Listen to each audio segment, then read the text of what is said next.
that the leader in the commission of this offense was Sherra Wright. However, Mr. Turner is there on the trip to Atlanta. He's there at the meetings before. He is the gunman in the murder case, and he's the individual that, along with Mr. Martin, disposes of the key evidence, the murder record. The case law supports the finding and reinforces to this court that this enhancement factor is for a leader and not necessarily the leader of the offense. I think Mr. Turner qualifies as a leader in the commission of this offense. The state has also checked enhancement factor number 9, that he possessed or employed a firearm, explosive device, or other deadly weapon during the commission of the offense.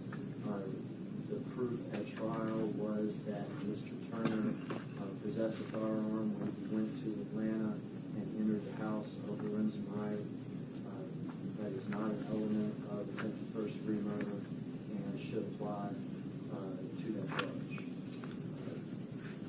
As well as enhancement factor number 10, that he had no hesitation about committing a crime when the risk of human life was high. The state is aware of the fact that this would not apply to the victim, Mr. Lorenzen Wright, but would apply to Michael Gibson when Mr. Turner and Mr. Martin entered that house in Atlanta to kill Mr. Wright. We heard the testimony from Mr. Gibson, a lifelong friend, childhood friend of Mr. Wright, that he was the person who was sleeping on that couch and was put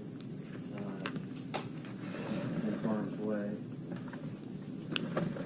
at that time. So the state would absolutely find those enhancement factors as well. Sean, will we proceed to the consecutive sentencing, or will we just Yes, sir. State's also filed a motion for consecutive sentencing. Mr. Turner received a life sentence on the murder conviction. This court needs to determine whether or not the sentence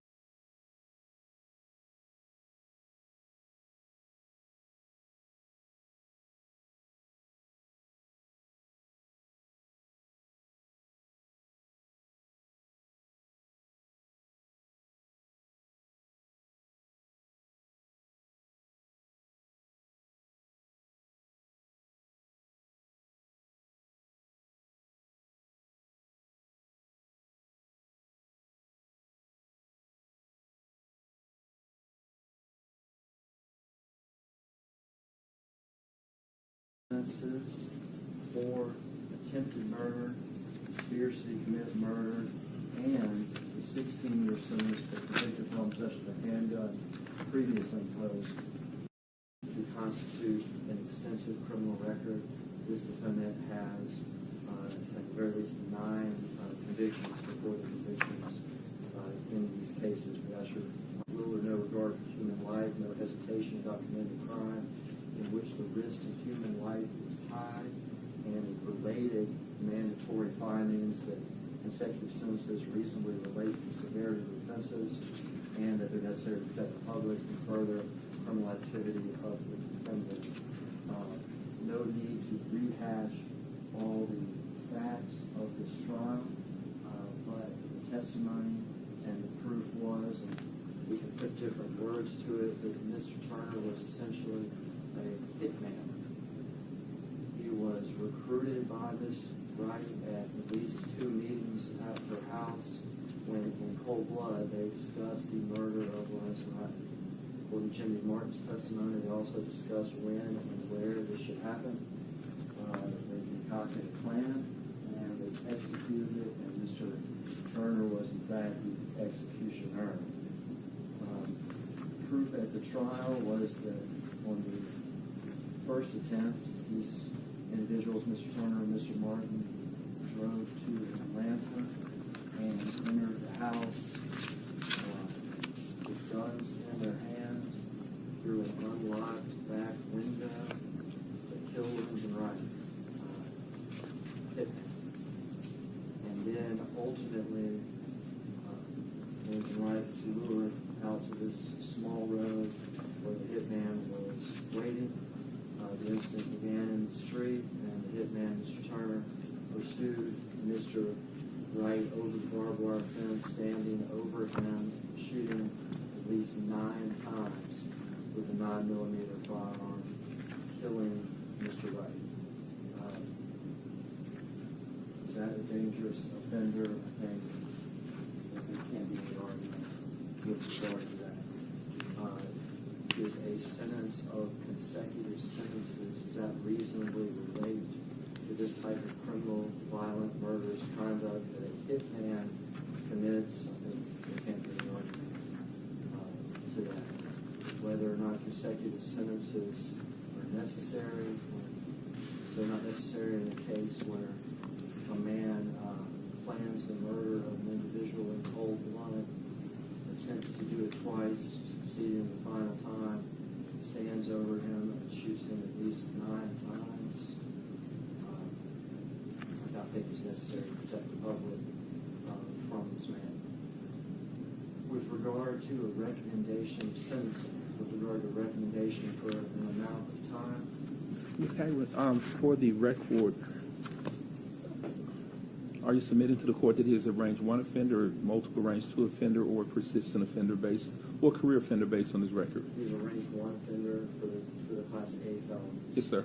Had he been charged with some of the other conduct, like tampering with evidence or convicted of possession of a handgun at the time, it would be arranged 2 or arranged 3. Yes, sir. But if it was offenses, he would be able to arrange them. Yes, sir. The state recommends, with regard to the criminal attempt murder and with regard to the conspiracy to commit murder, given the enhancement factors, especially enhancement factor 1, with 7 prior felony convictions and 2 misdemeanor convictions, that those sentences should be 25 years. That would be the maximum sentence for him as a arranged 1 offender, but I think on the basis of just the first enhancement factor alone is warranted. There are other enhancement factors present as well. With regard to a total effective sentence, the question is before the court, the question of time. Think about time in this case. Mr. Turner met with Ms. Wright in the house to plan this murder 2 separate times. Either time he could have stopped. Either time he could have withdrawn. Mr. Turner had to drive an hour or so to Batesville to get Mr. Jimmy Martin. He could have stopped, could have turned around. He picks up Jimmy Martin, he has to drive 5 hours to Atlanta to commit the murder. 5 hours where he could have stopped, he could have turned around. 5 hours on the way back when they're unsuccessful, when he could have stopped, he could have put an end to this. And then that night, the incident starts in the street and Lorenzen Wright runs for his life over the barbed wire fence. At that time, he could have stopped. He could have left. But he jumped over the barbed wire fence and he goes up to Lorenzen Wright, defenseless, and he shoots not 1 time, not 2 times, but 9 times. 9 times. And then, for 10 days, think about that time, that Lorenzen Wright's body is decomposing, his whereabouts unknown. 6 kids. 6 kids wait for their dad to come home. 10 days. Think about that time. When he could have spoke up, he could have put an end to this, but he didn't.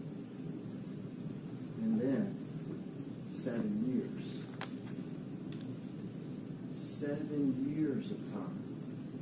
When 6 grandkids, when a mother, when a city has to wait, has to wonder, who did this thing? Again, silence all the time.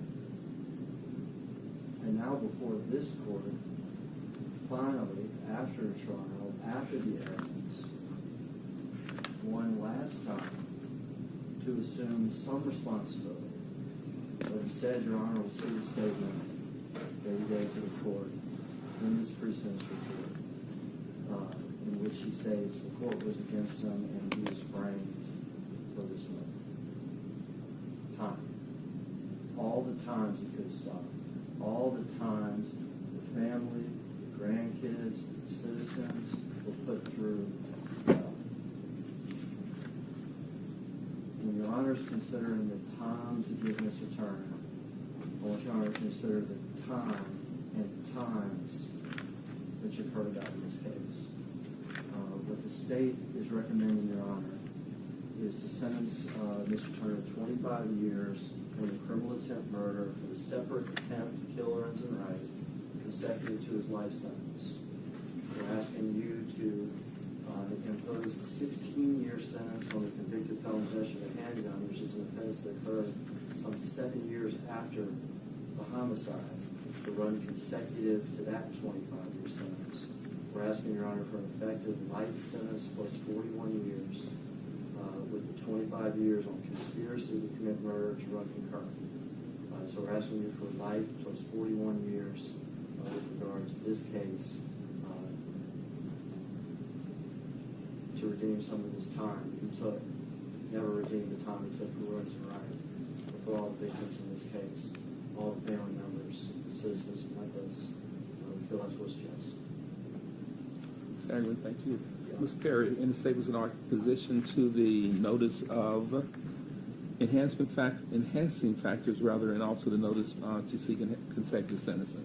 Yes, Your Honor, but before I do, I just would ask a question of clarity. Yes, sir. He's asking for life plus 41. I should be clear, the court has already implemented a sentence in the on the murder conviction.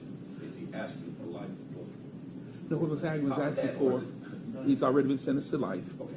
And he's already been sentenced to 16 years for the convicted felon in possession of a firearm.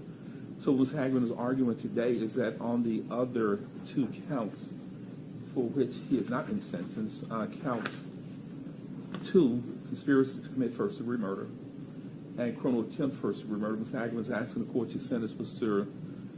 Turner to the maximum sentence of 25 years as a range 1 offender on the 8 felonies, to order the 25-year sentences on the conspiracy and the criminal attempt to be served concurrently, but consecutively to the life sentence and consecutively to the 16-year sentence for a convicted felon in possession of a firearm.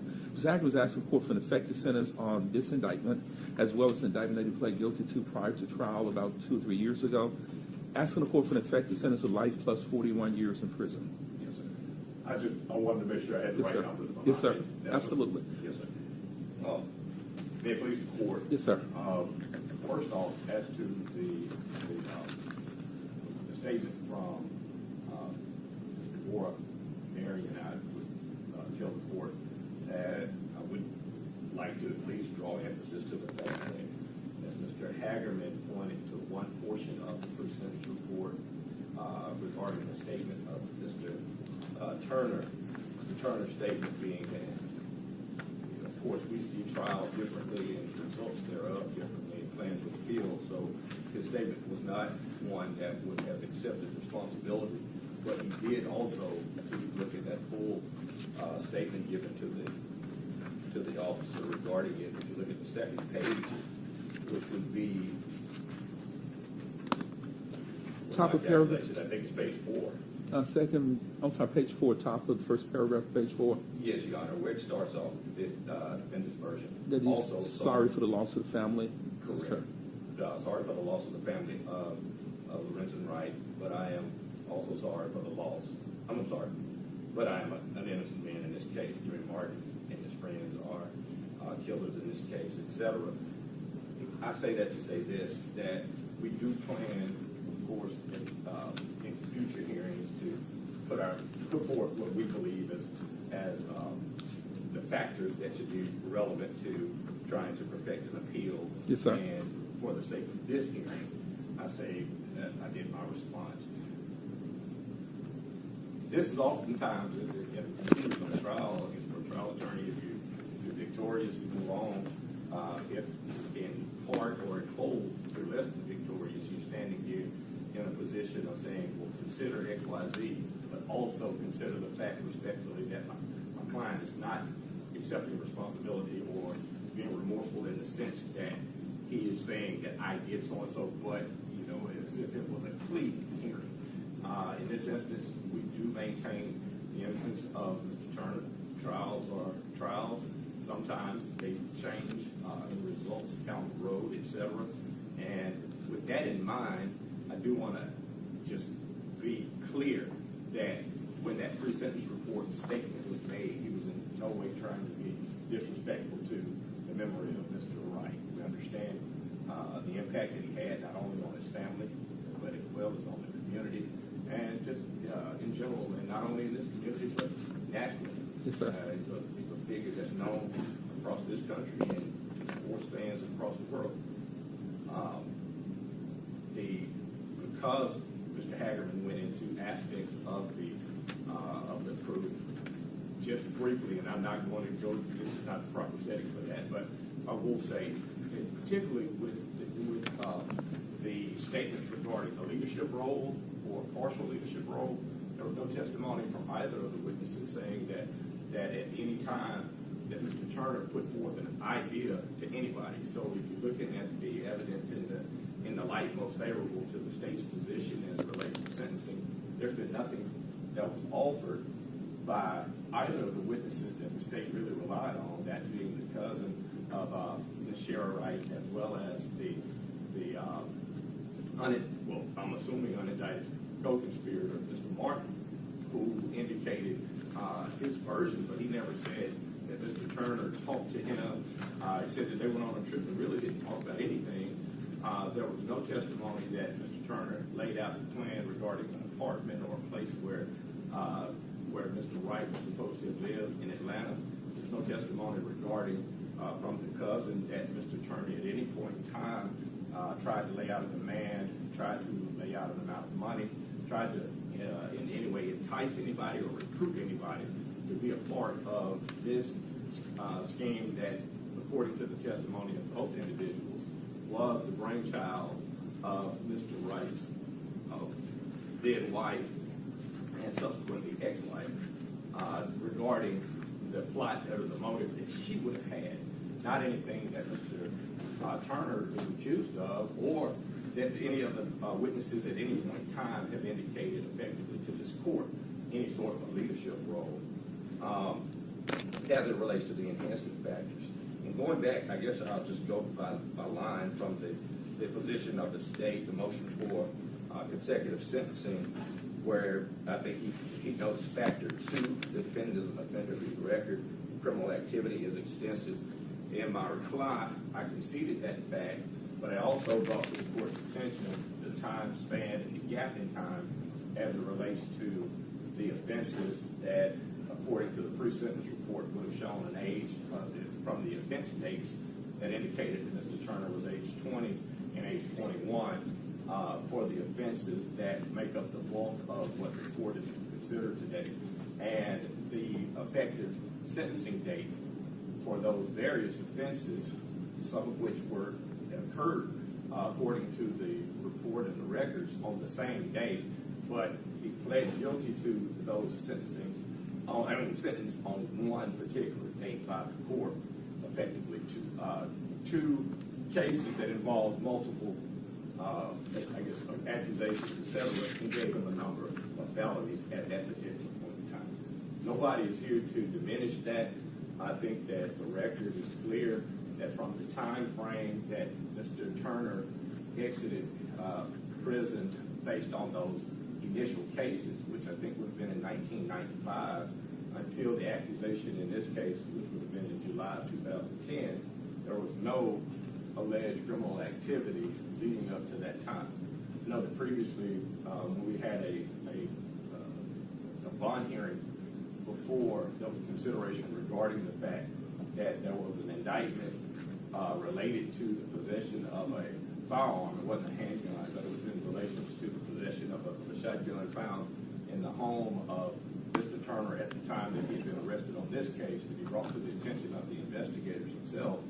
But that the court said that, I think the statement was that, as far as the court is concerned, he might have had the weapon from the time, from time infinitum, in other words, there's no way to try to refute that fact. I ask the court respectfully in regards to the sentencing factors today that from the proof, there's only isolated proof that that gun was possessed on the date that the officers would have come in and done the investigation and found and discovered it.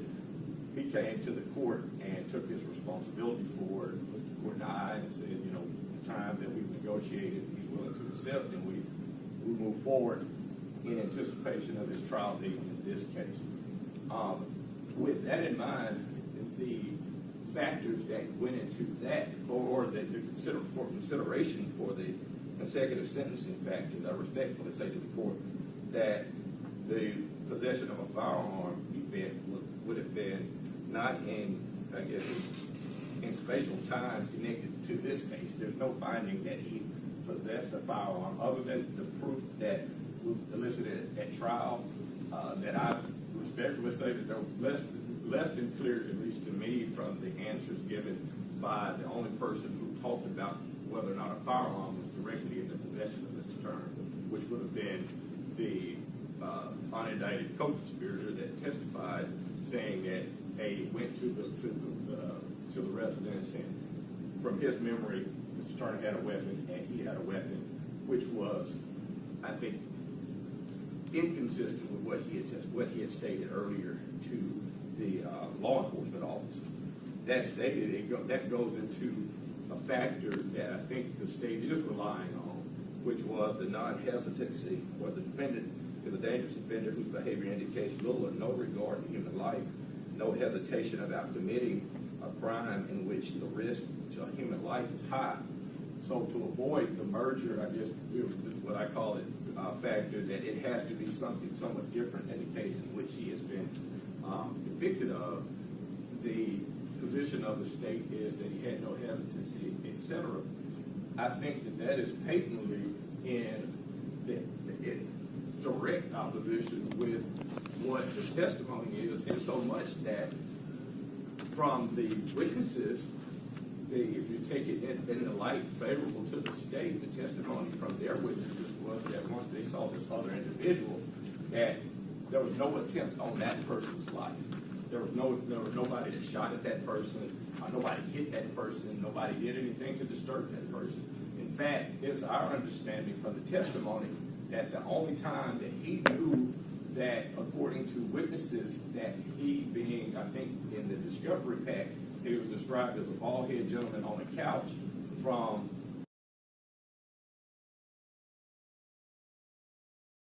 Mr. Jimmy Martin, the state's witness. That being the case, Mr. Martin's testimony was clear that once he saw this person on the couch, that the two individuals, Mr. Martin, and according to Mr. Martin's testimony, Mr. Turner, left him alone, undisturbed. He found that out from the investigation and when people talked to him about it. So in other words, you can't say, with all due respect, Your Honor, that the defendant is a dangerous offender whose behavior indicates little or no regard for human life and no hesitation about committing a crime if it's related to this gentleman, where there's clearly a hesitation about disturbing him. His sleep wasn't even disturbed. So you're not saying that, you know, somebody tried to make sure that he wasn't a witness to XYZ or tried to hit him in case he heard people trying to leave the house or anything like that. They saw the individual according to the testimony and let him be. That being the case, Your Honor, I say that factor does fail as a factor in the sentencing. Going from that to the factors for enhancement, there are two enhancements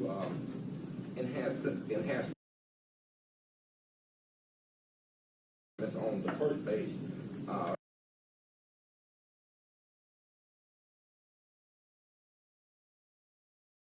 Number 1 and 2, and then there's a second on the second page. Yes, sir. 9 and 10. On number 1, it says that the defendant has a previous history. The court is aware of that history, has seen that history in previous hearings as well as the pre-sentence report. There's no sort of objection to that. The objection that we had previously has been worked out, and the court agreed to strike that from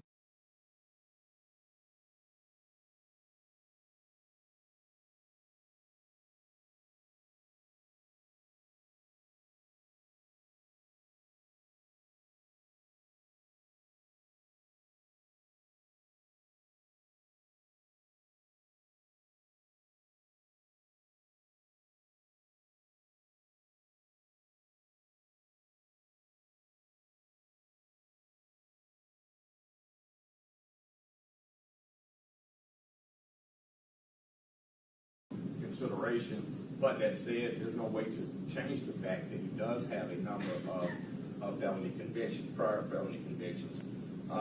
As it relates to number two,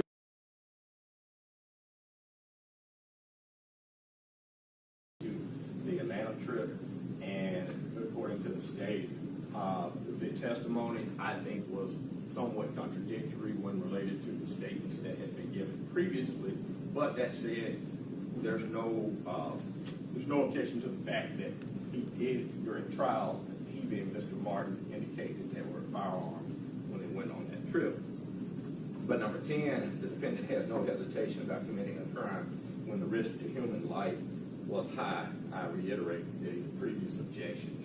I just don't, and that also would relate to the Atlanta trip and not the Lorenzen Wright homicide. Those are just to answer the specific concerns of the state that were written and that were, I guess, emphasized during the argument earlier. As it relates to the pre-sentence report, it seems that the pre-sentence report observes a view that the risk factors for the risk and needs assessment, and I would like to just read this briefly if I can, Your Honor. Absolutely, yes, sir. It states that the risk and needs assessment is a supplemental tool for judicial consideration and sentencing, and going down to, I think, line 7. The defendant was assessed with Tennessee's validated risk assessment, resulting in a risk score of moderate, with higher moderate needs in education. That relates to the fact that, according to the report, he stopped school, I think, around the 10th grade, and it says that, and for residential and family purposes. Now, at the time of the actual arrest and at the time of the accusations, I think that the report observes that he had residence during those times. He's been incarcerated now since 2017, and of course, reentry would pose some sort of risk in the need to establish a solid home life or a solid place where he could go and reside. So based on this assessment and the court order supervision recommendation include, and then it just talks about the different resources that would be out there based on that. But it does not talk about a high likelihood of recidivism. I don't think it, when I read the report in whole, there were large gaps or spatial gaps in time for the court to consider the fact that Mr. Turner had no interactions with the court system. Once he got out, he met the obligations of his probation. He did everything that he was supposed to do under the law without having gone before court for any sort of accusation that he needed to be revoked or any sort of time frame needed to be imposed for him to be incarcerated post him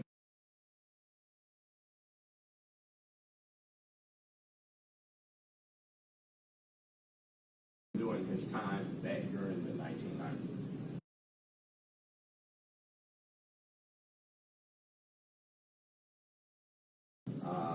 In 2010, the case had been before the court and before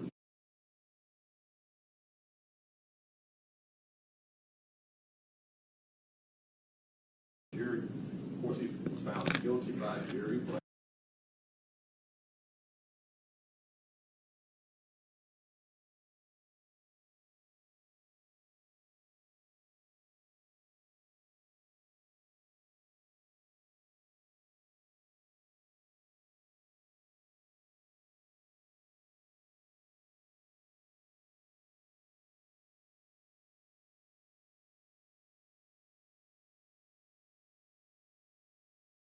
But at this time, if you're looking at the age of Mr. Turner, he would be eligible, I guess, for full relief or what have you on that life sentence at 51 at the earliest.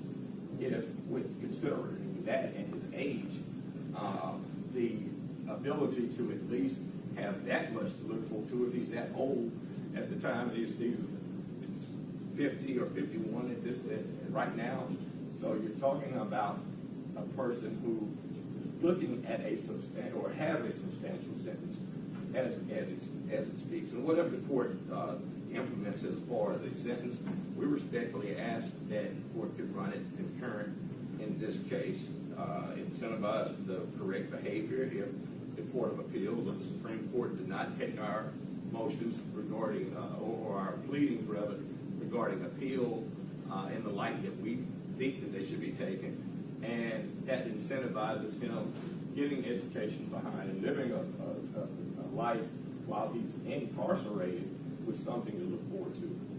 And I, have seen cases that had stronger evidence than this. I understand where the court, we gave us a trial.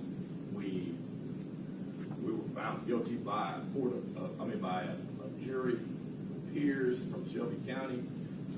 We understand that. We also understand that the judicial system has a whole plethora of things that we can try to do to see, if our position might be respectfully agreed to.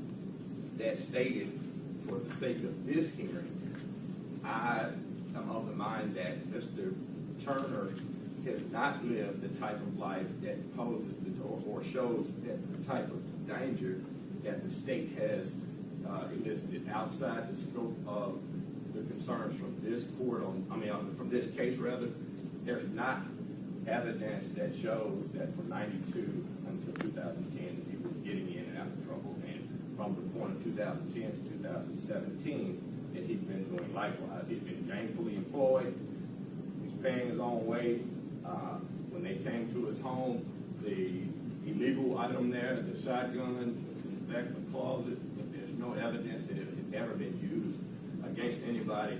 There was no other items that were illegal found in the home, drugs, nothing that would in any way raise the ire of this court. And I asked the court to take those things in consideration in possibly running this sentence concurrent as opposed to consecutive. Thank you, Your Honor. Thank you, sir. Ms. Hager, Ms. Schofield, any additional statements or arguments?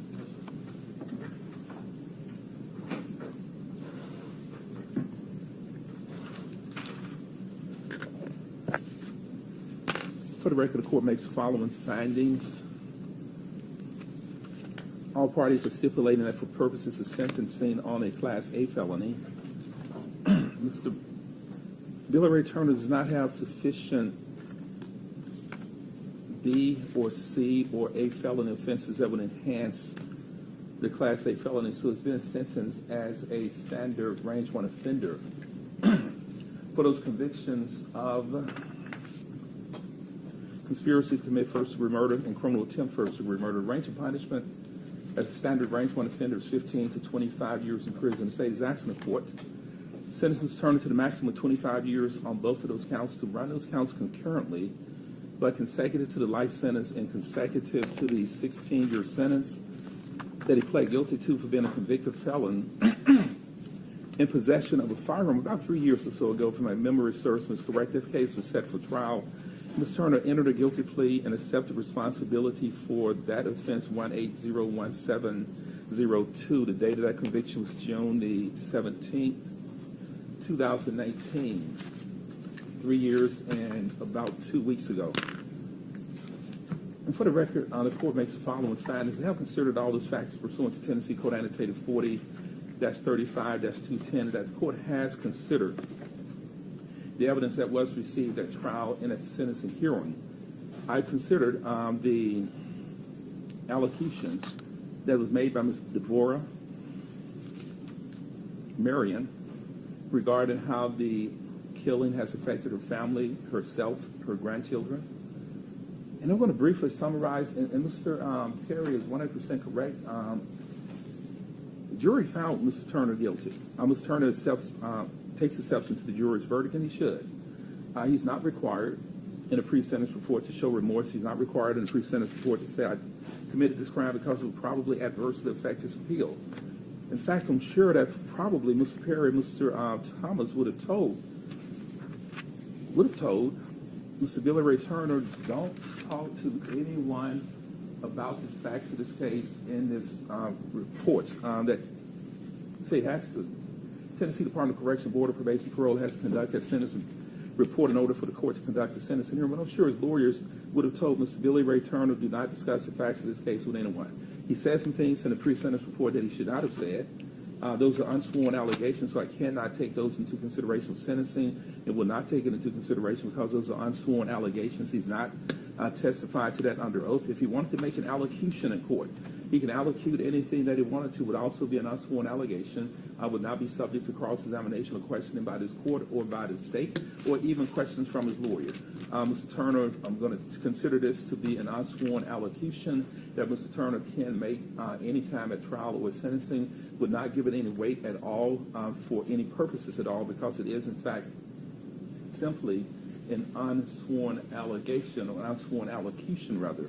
The court has considered the alleged facts and circumstances of this case, and I know Mr. Harris has just called for we take great exception to the juror's verdict. We will bring this out in the motion for new trial within the next 30 days or so and ask you to consider granting Mr. Billy Ray Turner a new trial based on what we believe the jury should not have reached a verdict on this case. We think that the verdict is not supported by the evidence or other grounds that the lawyers will allege in the motion for new trial. That has to be filed within 30 days. But as a 13th juror, again, I do affirm the verdict that the jury reached in this case. There are, and the law is, as put on the record, when a jury reaches a verdict on the case, Mr. Perry again has said, Judge, the proof is not creditable. Jimmy Martin is an uncharged co-conspirator. Mr. Martin is the person that should have been tried with Ms. Sherra Wright, maybe by himself, and certainly they should have all been indicted together. Don't understand how Jimmy Martin was not indicted, was not tried. He's an uncharged, unindicted co-conspirator. Don't believe that the jury should have reached a verdict on his incredible testimony, his unbelievable testimony. The jury resolved. The law in the state of Tennessee says that jury resolves all issues of credibility, all conflicts in the testimony. Those are resolved by the jury as a trial fact, and the judges, trial judges, judges on the Court of Criminal Appeals, judges of the Supreme Court, don't second guess a verdict of a jury when the jury has resolved those issues of credibility and has resolved those conflicts. I think I put those cases on the record when the motion for new trial, motion for judgment of acquittal were made, including Cabbage, C-A-B-B-A-G-E. Those cases leave that to the discretion of the jury. And I do again affirm the verdict that the jury reached in this case. This is the only reasonable verdict that any reasonable, rational trial fact could have reached. And I know Mr. Perry and Mr. Thomas will continue to argue this in other venues and at the motion for new trial hearing, but this is strictly a question of credibility. And based on the testimony of the trial and based on the scientific proof of where Mr. Martin was, based on cell phone records and other things, Mr. Martin could not have been, unless his phone was with somebody else, and that's speculative, could not have been at the location where Lorenzen Wright was killed. Lorenzen Wright was killed at the location that, based on cell phone data, Mr. Billy Ray Turner was in the immediate vicinity at the time that Mr. Lorenzen Wright was killed. It is the only logical verdict that any rational trial fact could have reached in this case. Looking at the cell phone conversations, the text messages between Mr. Martin and Ms. Sherra Wright and Mr. Billy Ray Turner, it is clear, even in coded messages, that there was an ongoing conspiracy to kill Lorenzen Wright, initiated by Sherra Wright. Mr. Turner probably regrets that he ever met Sherra Wright. Mr. Turner could have gotten off this train at any point and told Sherra Wright, I'm not going to be involved in killing somebody because you say that you think he's going to kill you. Mr. Turner could have stopped this at any point. He could have backed out of this at any point. And Mr. Perry says there's no proof that Mr. Turner ever acquiesced, was ever involved in, or ever acted as a leader in this offense. But the testimony from Claudia Robinson directly said that on two different occasions when his conversations took place about killing Lorenzen Wright, how he would be killed, and in the second conversation that Mr. Turner asked Sherra Wright, what do you want me to do, Sherra? Obviously involved in, participating in, and asking Sherra Wright exactly what do you want me to do to kill this man because you say that he needs to be killed before he kills you. The proof is absolutely overwhelming. Mr. Lorenzen Wright got shot multiple times. Shelby County Medical Examiner's Office indicated Mr. Wright was shot multiple times, indicated that there were probably more gunshot wounds of entry than he did in fact confirm, and other gunshot wounds of entry cannot be excluded because of the decomposition of his body that lay out in the sun in Memphis, Shelby County, Tennessee, and we're in July right now, and as they say, hotter than July. June is very hot also. Brutal, hot sun in Memphis, Shelby County, Tennessee. And when it's Shelby County, folks say it's 95 degrees in Memphis, 98 degrees in Memphis. That's 98 degrees in the shade at the Memphis International Airport. It is a lot hotter than that in other places that are not shaded. But this body lay out in the sun, baking, cooking, for some 10 days. And at the time the body was recovered, he was a shell of himself. I believe the proof was he was down to some 78 pounds or something in that range. Lorenzen Wright was a big man, as his mother said, big from birth, big. All of his life played in the NBA at about 240, 245, 250 pounds. By the time his body was discovered, he was just a shell of who he is. And the medical examiner indicated that there were at least one bullet found inside of his chest, 2 bullets in the chest cavity, a bullet fragment in his right arm, a defect in the collarbone and ribs consistent with gunshot wounds, gunshot wound entry to the left side of his chest, at least 5 gunshot wounds of entry confirmed. Additional gunshot wounds of entry could not be excluded. All the shells that were located at the scene of the crime were matched to one gun. This is a case that Mr. Billy Ray Turner could have exited from at any point, could have told Sherra Wright that he's not going to be part of her plan to kill another person, but he did not. He persisted in his plan, and the proof in this case, again, is overwhelming. Even if you discount some of what Jimmy Martin said, that he was recruited to commit this crime, that he actually drove to Atlanta, took a trip to Atlanta, smoked some marijuana, had a great time, didn't go anywhere close to killing anybody, came back, and Sherra was very upset with him because she didn't trust him, so she sent Billy Ray Turner with him on subsequent trips to make sure that this plot, this conspiracy was in fact effectuated. The proof, again, in this case is absolutely overwhelming. There may have been some inconsistencies in the testimony. Mr. Jimmy Martin may not be a person that the jury necessarily liked, may not be a person that Mr. Turner likes, may not be a person that Ms. Perry, Ms. Thomas liked, but the jury resolved all of those conflicts, any inconsistencies, and resolved on behalf of the state of Tennessee. And the state of Tennessee is entitled to the strongest and most legitimate inferences that can be drawn from the proof. And again, as a 14-13 juror, I do affirm this verdict, and the evidence in this case was absolutely overwhelming. And that's one of the factors that the court has considered pursuant to 4035-210. The court has also considered the principles of sentencing that's reflected in Tennessee Code Annotated 4035-102 and 103. The court has also considered everything that could be enhancing and mitigating as reflected in Tennessee Code Annotated 4035-113 and 114. We'll put that on the record shortly. The court has also considered the statistical data provided by the Supreme Court Administrative Officer Court regarding sentencing for similar offenses committed in the state of Tennessee. The court has also considered the results of a validated risk and needs assessment, which is included in Exhibit A, the pre-sentence report. The pre-sentence report indicates on the validated risk and needs assessment that Mr. Turner is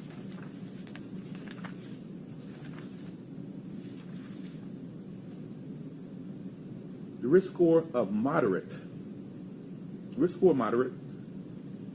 but a high or moderate needs in education, residential, and family based on this assessment. They have concluded that he has a moderate risk of continuing to commit crimes against the state of Tennessee.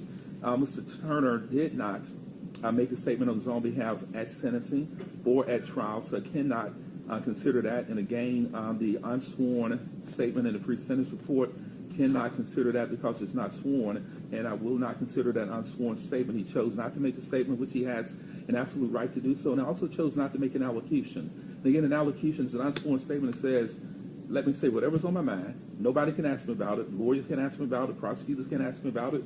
Judges can ask me about it. He chose also not to make that unsworn allocution.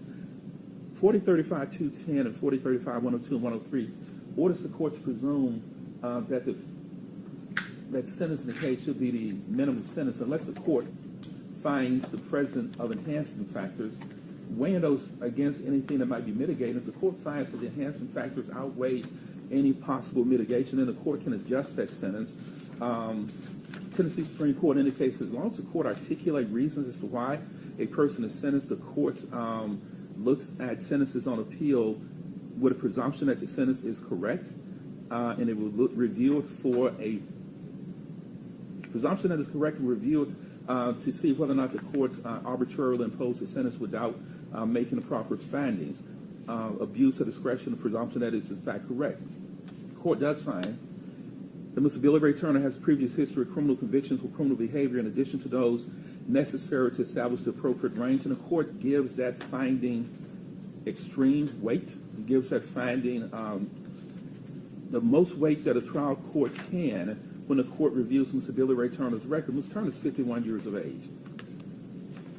Date of birth, February 23, 1971. He's 51 years of age. He has been committing crimes. First offense was a possession of controlled substance with intent to sell. Placed on probation for that cocaine offense. Theft of property. Sentenced to 2 years. Sentence on the drug case was 2 years. Theft of property, sentenced to 2 years for that offense also.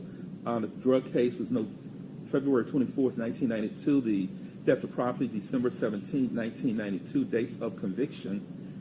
Reckless endangerment with a deadly weapon, arrested on May 30th, 1992. Sentenced to 2 years on December 17th, 1992. Aggravated assault, arrested on May 30th, 1992. These arrests on the same day for these offenses. Pled guilty to reckless endangerment with a deadly weapon, sentenced to 2 years. Another drug offense was selling a controlled substance, arrested on August 12, 1992. Sentenced to 4 years on July 7, 1993. A simple assault, arrested on October 30th, 1992, sentenced to 6 months for that simple assault, and arrested on December 4th, 1992 for an aggravated assault. Pled guilty to attempt to commit an aggravated assault, sentenced to 2 years on July 7, 1993. The last 3 convictions that the court put on the record, and another aggravated assault that was reduced to attempted aggravated assault, a 2-year sentence. All those sentences were imposed on July 7, 1993. Those are all separate offenses for sentencing purposes. The violent crimes, the drug offenses, those are all separate convictions for sentencing purposes. Kidnapping, attempted kidnapping, charged with an aggravated kidnapping, pled guilty to attempted kidnapping, sentenced to 2 years on July 7, 1993. On July 7, 1993, really bad day for Billy Ray Turner. Pled guilty to 5 felony convictions on that date. Had another case that was pending in this court, 1801702. Case was set for trial on June 17, 2019. Ms. Turner entered a guilty plea, a change of plea on that date, and the court sentenced Ms. Turner to 16 years in prison for that offense of being a convicted felon in possession of a firearm. He, in addition to that, also has a case that is still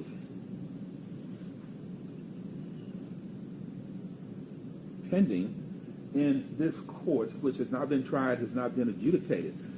By definition, Ms. Turner is an offender who has a previous history of criminal convictions of criminal behavior in addition to those necessary to establish the appropriate range. At the convicted felon in possession of a firearm, pled guilty to that. He's been ordered by a judge not to possess, not to carry, not to buy, not to own any firearms, shotguns, ammunitions, pistols, handguns at all. It is not only a violation of state law, it's a violation of federal law. And I have no idea. Mr. Perry says, Judge, we have no idea how long the shotgun was in the closet. No idea how long Mr. Turner may have had that shotgun. I have no idea how long Mr. Turner has been carrying a shotgun. He was ordered by a judge not to possess, not to carry, not a question of ownership. Whether or not he owns a shotgun is irrelevant. He cannot possess a weapon. And possession, if you have the ability to exercise dominion and control over a weapon, you are unlawfully in possession of a firearm. How many years has Mr. Turner been committing felony offenses by carrying firearms when he's been ordered by a judge not to do so on multiple occasions? the court gives extreme weight to the fact that he has a substantial, a long criminal history of not only criminal convictions but criminal behavior, and that criminal behavior again has gone on for over almost 25 years from the age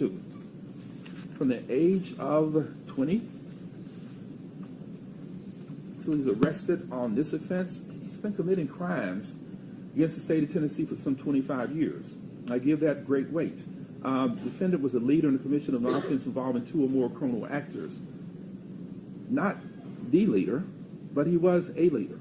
That finding does not require that the court find that Mr. Turner is in fact the sole leader or that he is a principal leader, but that he was a leader.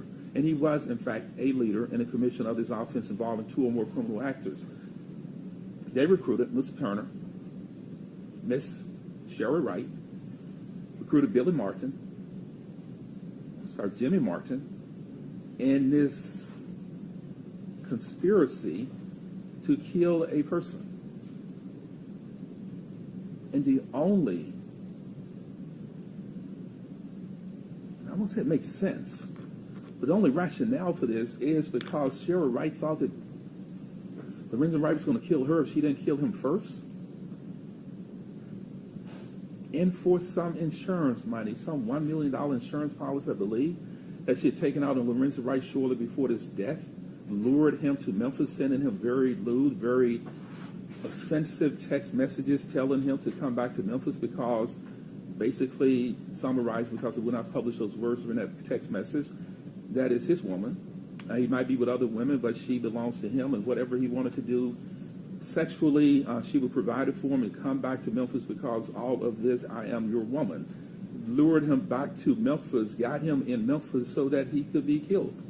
Tried to have him killed earlier, but it was a failed plot because when they went to Atlanta, she had apparently left a window open that they entered into, found a lifelong friend, Lorenzen Wright, asleep on the couch, aborted that effort, did not carry out that attempted first-degree murder. Michael Gibson, M-I-C-H-A-E-L, Gibson, G-I-P-S-O-N, was asleep on the couch, bald-headed, since the 12th grade, and it is consistent with what Jimmy Martin testified to. Goes in, both armed, see a bald-headed man sleeping on the couch, and they aborted it and left, did not try to carry out because there were folks that were, in fact, available. When Mr. Jimmy Martin failed to go to Atlanta and kill Lorenzen Wright, Sherra Wright had Billy Ray Turner accompany Mr. Jimmy Martin back to Atlanta to make sure that Mr. Martin would go down there, smoke marijuana, go for a trip, and come back home and say, didn't get it done. He is absolutely leader in the commission of this offense. Proof in this trial indicated that he was in contact with Jimmy Martin, sending text messages back and forth, conversing with Sherra Wright. After this crime was committed, Sherra Wright did not contact Jimmy Martin except to say, you need to come back and help us clean up a crime scene. She contacted Billy Ray Turner. Need you to come back to Memphis. We need to talk about some things because those folks are investigating this, and we need to make sure that we are on the same page. There are videotaped. There are photographs standing outside of a car in a residential neighborhood where they are going back and forth to a house because Sherra Wright summoned Billy Ray Turner and said, you need to return to Memphis from Los Angeles. He is, in fact, a leader in the commission of this offense involving Sherra Wright and, as Mr. Perry argues, an unindicted co-conspirator to Jimmy Martin. He did possess a firearm, explosive device, or a deadly weapon during the commission of these offenses. This is not an enhancement factor that applies to the first-degree murder because that would be implicit in the first-degree murder, but the indictment alleging the conspiracy to commit first-degree murder and attempted first-degree murder, that is not an element of this offense. A deadly weapon, a handgun, a firearm is not alleged as an element. It is, in fact, separate. It is distinct from being an element of these offenses, and the court gives great weight to the fact that he did possess or employ a firearm or explosive device in the commission of an attempted murder and a conspiracy. State asks the court to consider whether or not he had no hesitation in committing a crime in which the risk of human life is high. Those are two separate considerations for enhancing factors and also for whether or not the court should order these sentences to be served consecutively. Conspiracy to commit first-degree murder and attempted first-degree murder, those are implicit in those charges. So I cannot find that number 10 applies in this case because those are necessarily implicit and also necessarily elements of the offense of attempted murder and conspiracy to commit first-degree murder, because risk to human life is always high in those circumstances. Mitigating factors. 40-35-113. His injuries, his conduct did in fact ultimately result in, and it did threaten, serious bodily injury to Lorenzen Wright. He did not act under any strong provocation.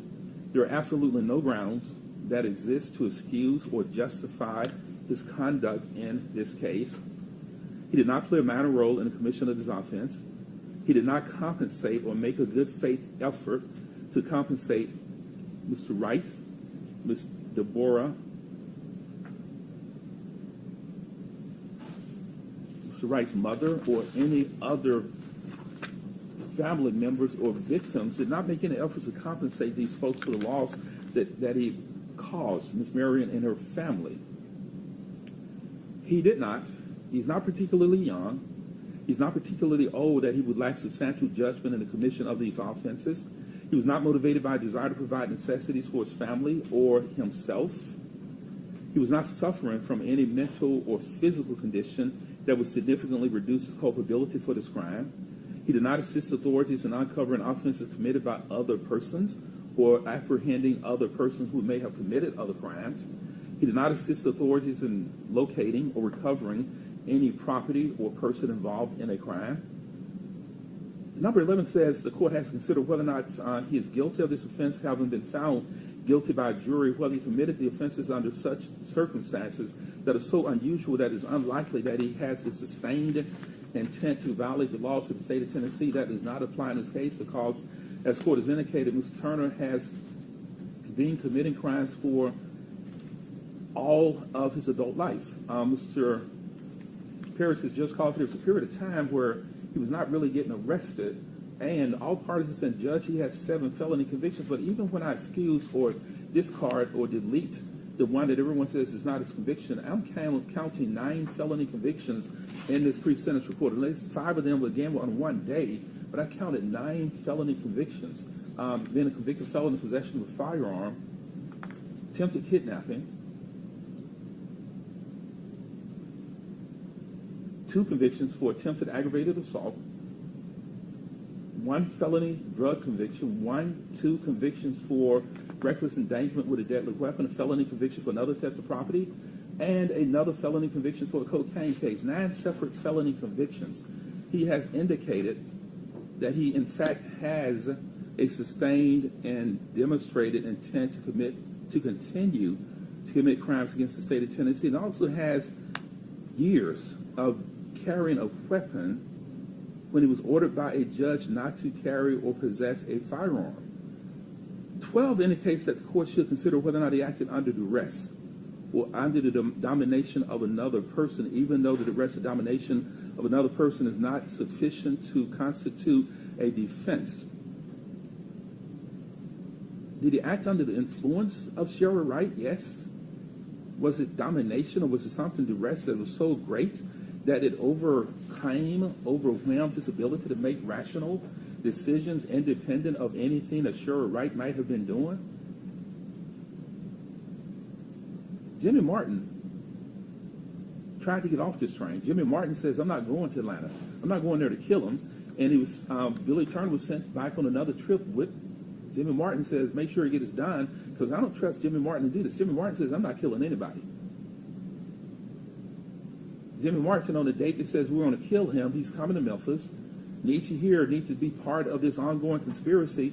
Need you meet me out near my house because he's going to be there. It's time for this party to kick off. Jimmy Martin says, I'm not coming there. I'm in Mississippi. My phone says I'm in Mississippi. I'm traveling up the highway. But before he ever got here, that killing is done as Lorenzen Wright is running through the woods, jumping fences, trying to get away from this man and his ex-wife, unsuccessful. Jimmy Martin says, I don't want any part of this. So he was not acting under such duress or domination that his will was somehow overcome. 13 indicates the court has considered any other factor that are consistent with purposes of this chapter. And I will give some weight to the fact that Mr. Martin owned his own business, owned property, did have a consistent work history. Pre-sentence report indicates that he's owned Ray's Landscaping since January 1st, 2012. Before that, worked at other jobs, Perkins Restaurant and Pro Site Construction. Does have a consistent work history, was a businessman, and I will give some weight to that finding, but frankly not significant weight when I consider the enhancing factors that the court has found. And having said all of that, the court finds that he is in fact a standard range 1 offender. The court was sentenced Mr. Billy Ray Turner to the maximum sentence of 25 years in prison as a standard range 1 offender for the offense of conspiracy to commit first-degree murder. Was sentenced Mr. Turner to the sentence of 25 years confinement in the Tennessee Department of Correction for the offense of criminal attempt first-degree murder. The state is asking the court to consider running some of these offenses consecutively. Ms. Perry says, Judge, Ms. Turner's 51. A life sentence, which he's already been sentenced to, if you run all these other sentences concurrently, life under current Tennessee law is construed to be 60 calendar years. Cannot be paroled, cannot be placed on probation. He'd have to serve a minimum of 51 years in prison based on sentence reduction credits or behavior credits that he may earn while in custody. A life sentence under current Tennessee law is construed to be 51 calendar years. He's been in custody about 5 years. An argument is, Judge, if you make him serve this life and run everything else concurrently, Mr. Turner would be about 97 years of age by the time he gets released from custody, and 97 years is more than enough punishment if you do anything other than that. Very few people would live to the age of 97 locked up in prison in a small 6x6 or whatever that cell is, probably a maximum security center at prison, rather Riverdale in Nashville, outside of Nashville. Because of the nature of these offenses, the argument is that, Judge, these sentences should be run concurrently. The state has asked the court to find that he is an offender whose record of criminal activity is extensive, and I do find that he is a criminal offender whose record of criminal activity is extensive. As indicated earlier, he's been committing crimes for about 25 years in the state of Tennessee. State versus Pollard, P-O-L-L-A-R-D, P-O-L-L-A-R-D, 432 Southwest 3rd, page 851. 2013 Tennessee Supreme Court opinion has also adopted guidelines in sentencing that says that sentencing is left to the sound discretion of the trial court. Consecutive sentencing is left to the sound discretion of the trial court. And the appellate review for consecutive sentencing is a presumption that the sentence is reasonable, and it will review the sentence under an abuse of discretion. And again, an abuse of discretion would be that the court did not articulate reasons as to why these sentences should be consecutive. Tennessee case law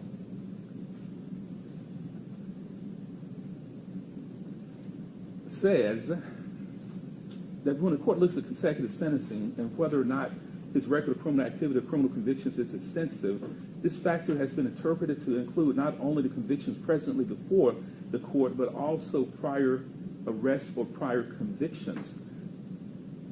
State versus Common, C-U-M-M-I-N-G-S, 888 Southwest 2nd, page 661, in 1992 Tennessee Court of Criminal Appeals opinion, upheld consecutive sentences where a defendant had absolutely no criminal history, but was convicted of 8 separate offenses in a single trial. This case was tried out of this court, State versus Anthony Jackson, 2016 Criminal Court Appeals opinion. Mr. Jackson was found guilty by a jury of 7 offenses in one trial, had no criminal history, no criminal convictions, and ordered consecutive sentencing. And in this case, not only was he convicted of 3 offenses, pled guilty to a 4th, but he has, by my count, 9 felony convictions on his record. He has been committing crimes against the state of Tennessee most of his adult life, and that's the Commons case, Palmer case, rather indicated, when a court finds the defendant has been arrested for, convicted, or committing crimes that spans basically his adult life, that consecutive sentencing is in fact warranted and consecutive sentences can in fact be imposed. Robinson, R-O-B-I-N-S-O-N, 930 Southwest 2nd, page 85, at page 85. The Robinson case dealt with a case, this is a 1995 Court of Criminal Appeals opinion. The Robinson case dealt with a situation where a person was convicted of and sentenced to first-degree murder and was sentenced to life on each of those cases. A judge in that case ordered those life sentences be served consecutively. And the argument in Robinson was it is a legal impossibility to order consecutive life sentences because it would necessarily mean that a person sentenced to life would have to die, somehow be revived, and then be sentenced to serve the other life sentence. And that sentence in that case was life without the possibility of parole. And the court upheld the sentences to life without the possibility of parole consecutively because the court says the question in the case was whether or not it was logical, consecutive life sentence without parole, in support of the contention.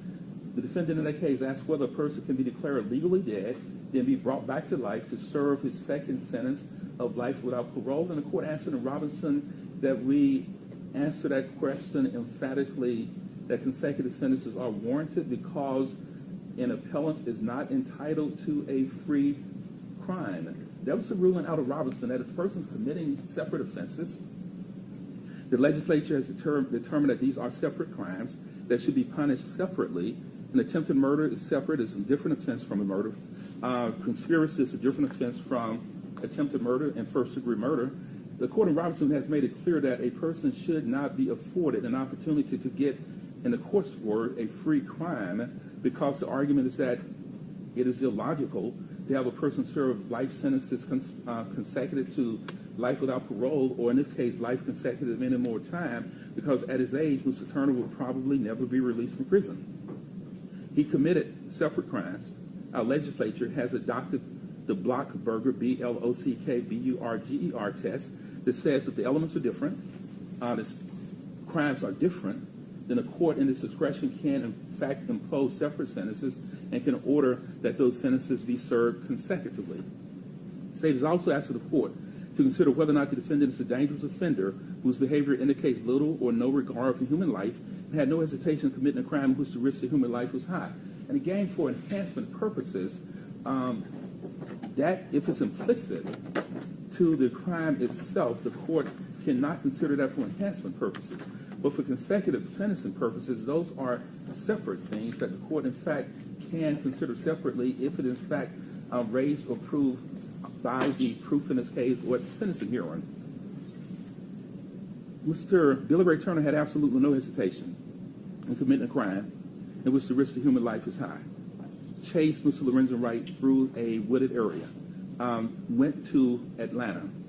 And it has nothing to do with the risk of life being high to an unnamed or an unindicted victim, but the totality of the conduct for which he has, in fact, been convicted by a jury. Went to Atlanta to kill Lorenzen Wright, was not successful, conspired for a number of time, weeks, at the behest of Sherra Wright to kill Lorenzen Wright. Asked Sherra Wright at one point, "Tell me, Sherra, what do you want me to do?" Located him, found him, got a text that says, "He's here, party's on," or something to that effect. Found him, chased him. As Lorenzen Wright is hopping fences, jumping fences, running through a wooded area, literally running for his life. So Billy Ray Turner unloaded a gun on him, a 9mm pistol on him, shot him multiple times. The circumstances surrounding the commission of this offense are, in fact, aggravated. The court also has to find whether or not the aggregate length of the sentences reasonably relate to the severity of the offense of which the defendant stands convicted and are necessary to protect the public from further criminal acts by the defendant.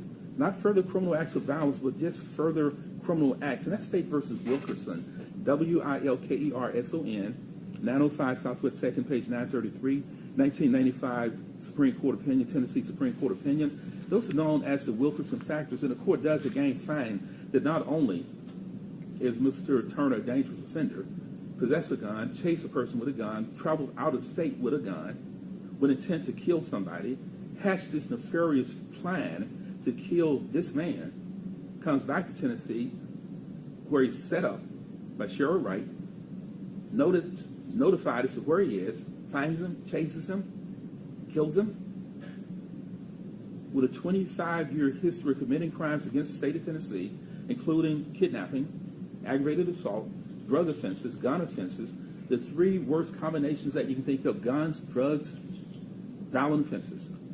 Mr. Billy Ray Turner checked all three of those boxes.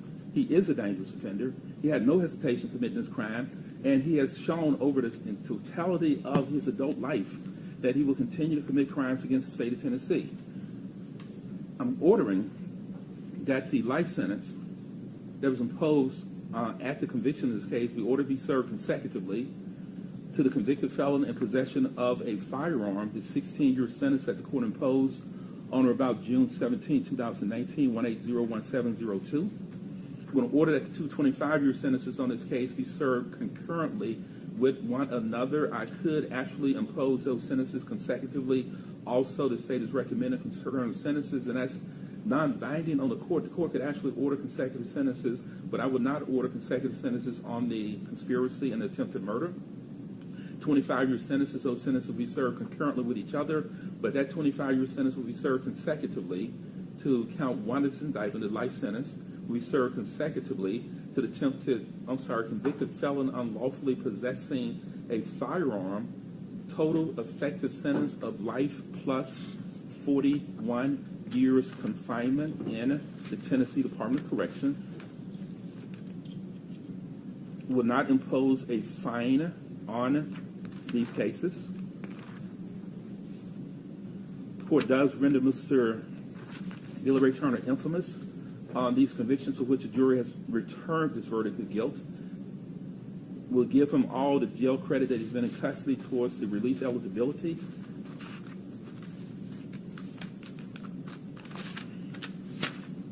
I understand that Mr. Turner will, in fact, appeal these convictions. And I wish him good luck on appeal. We'll hear his motion for new trial in 30 days or less. And if Mr. Turner prevails upon the court and says, Judge Coffey, this is why you should grant me a new trial, I would certainly listen to any arguments that Mr. Turner makes at that motion for new trial. Life in Tennessee, what does life in Tennessee mean right now? I have no idea what life means. Every time the legislature goes back into session, there's a movement that says we need to look at what life means in Tennessee. We need to reform sentences, because if you sentence a person to life, that person has to serve 51 years in prison before he can be released. As Mr. Perry argument, that really doesn't incentivize, give a person encouragement to say, let me do well and maybe I can get out of prison before 51 years. I have no idea what 51 years mean. With next year, with the legislature go out in session and say we're going to have folks become eligible for release after serving 25 years of a life sentence or 15 years of a life sentence, because we keep hearing that Tennessee's life equals 60 years, may be one of the longest sentences in this country. So I have no idea what life means. Does Mr. Turner have to serve 51 years of sentence? I don't know. We'll find out next year. We'll find out in 5 years. We'll find out in 10 years. But it would be irresponsible of this court to tell a person who has 9 on that record, 10, 11, now 12 felony convictions on his record, 12 felony convictions over 25 years, that we're going to order all of these sentences to be served concurrently. It is not in the best interest of justice. It is not in the best interest of deterring crimes. If consecutive sentences are not warranted on this case, the state of Tennessee, the legislature needs to do away with consecutive sentences. Mr. Turner has earned every day, every second of this life plus 41-year sentence, with no deception for the record. And we need a date for motion for new trial here, when it has to be held within 30 days. 4 weeks from the day, Friday, August 5, is that a good day for all lawyers?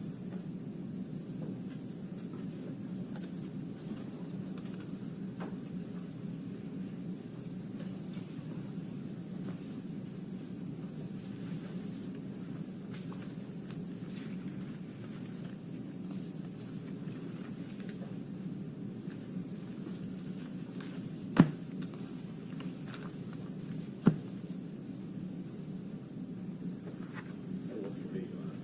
Ms. Hagan, Mr. Perry, Mr. Schofield, is that a good day? What shall they set, Madam Clerk, for a motion for new trial hearing on August 5, and those other cases that are still open, shall those set for report on August 5, please? Mr. Thomas, Mr. Perry, Mr. Hagan, Mr. Schofield, Mr. Turner, thank you all. See you in a month, Mr. Turner. I wish you good luck, sir. Thank you, sir. Yes, sir. Jeff Smith, you call the court in recess, so remain seated, please. Court stands in recess.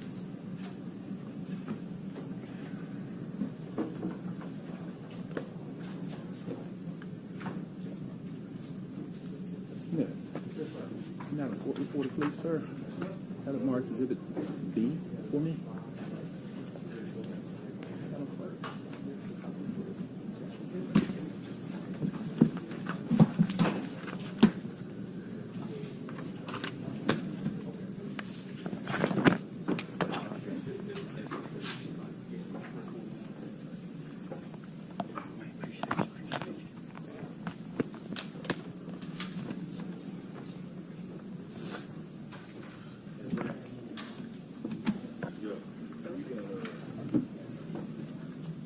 Homes up.